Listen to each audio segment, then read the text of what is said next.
आज के इस वीडियो में 2026 में हुए पेपर केवीएस, एनवीएस और एमआरएस पेपर की चर्चा करेंगे। किस भाग से कितने प्रश्न आए और प्रश्न कितना आसान और कितना कठिन था।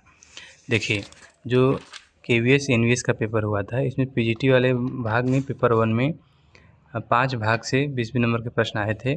समान तर्क से 20 नंबर के प्रश्न थे। ठीक, रीजनिंग के प्रश्न जो थे वह 20 नंबर के थे और अच्छा खासा रीजनिंग पूछा गया था। बैंकिंग लेवल का रीजनिंग था। ठीक है, समय ले रहा था। उसके बाद गणित वाले भाग से संख्यात्मक क्षमता से भी 20 नंबर के प्रश्न आए थे। गणित के साधारण पेपर नहीं थे, प्रश्न कठिन ही थे।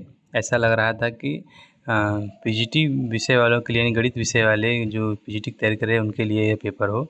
समान पेपर नहीं लग रहा था। कंप्यूटर अभिक्षमता से भी 20 नंबर के प्रश्न थे, जिसमें कि मेरे 16 नंबर सही हुए थे। प्रश्न आप देख सकते हैं, जैसे 97 वाला क्वेश्चन है, निम्नलिखित में से कौन सा सिस्टम सॉफ्टवेयर का उदाहरण है, ये प्रश्न है। समान ज्ञान वाले भाग में भी केवीएस एनवीएस में 20 नंबर पूछा गया था। ठीक, देखिए 4 भाग से 20 चौका 80 अंक हो गए। उसके बाद 10 अंक में 10 अंक इंग्लिश के और 10 अंक हिंदी के थे। हिंदी के प्रश्न है, जैसे कपीस का संधि विच्छेद है। दूसरा ऑप्शन से हो जाएगा कपि धन ईस, ये हिंदी के प्रश्न। अभी हमने केवीएस एनवीएस पेपर का मैंने किस प्रकार का प्रश्न आया था उसकी हमने चर्चा की है। गणित और रीजनिंग काफ़ी ठीक ठाक था, कठिन था और बाकी समान जानकारी से ही प्रश्न थे। ठीक, अब चर्चा करते हैं एमआरएस एकलव्य स्कूल परीक्षा की। केवीएस एनवीएस का जो एग्ज़ाम हुआ था जनरल पेपर, उसमें 100 अंक था। 100 क्वेश्चन 100 अंक थे, यानी 100 प्रश्न थे, पर इसमें 120 प्रश्न रहेंगे। सामान्य जागरूकता के 10 अंक, लगभग 16 अंक थे, 16 प्रश्न थे। कंप्यूटर वाले भाग की चर्चा करें, आईसीटी वाले भाग, तो यह भी 15 अंक का था। अब चर्चा करते हैं शिक्षण आवृत्ति की, शिक्षण शास्त्र की। तो इसमें 30 अंक सभी विषय की शिक्षण विधि थे और 30 अंक हिंदी भाषा और इंग्लिश भाषा के थे, यानी 60 अंक पूरे थे। 60 अंकों में जो क्वेश्चन थे काफ़ी लेंदी थे, समय लग रहा था करने में। जैसे एक प्रश्न है, एक शिक्षक एक सामुदायिक परियोजना की योजना बनाता है जहां छात्र स्थानीय मुद्दों पर शोध करते हैं और समाधान सुझाते हैं।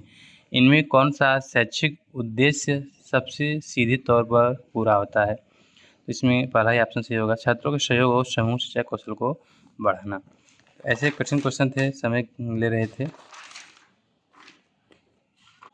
अंग्रेजी और हिंदी शिक्षण शास्त्र, ये अब 100 क्वेश्चन हो गए यहाँ पे।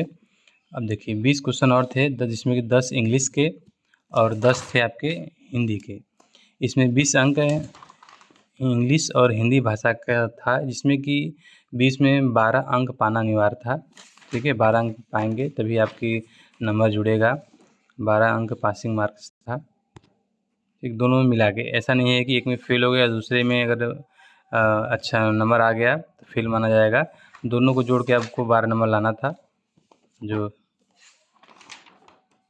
आपके मतलब पास माने जाएंगे तब जाके। ठीक, ये पेपर था। इसमें मैथ और रीजनिंग वाला भाग मेरे लिए थोड़ा सा कठिन हो गया, नहीं तो पेपर 2 में भी दिया होता। ठीक है।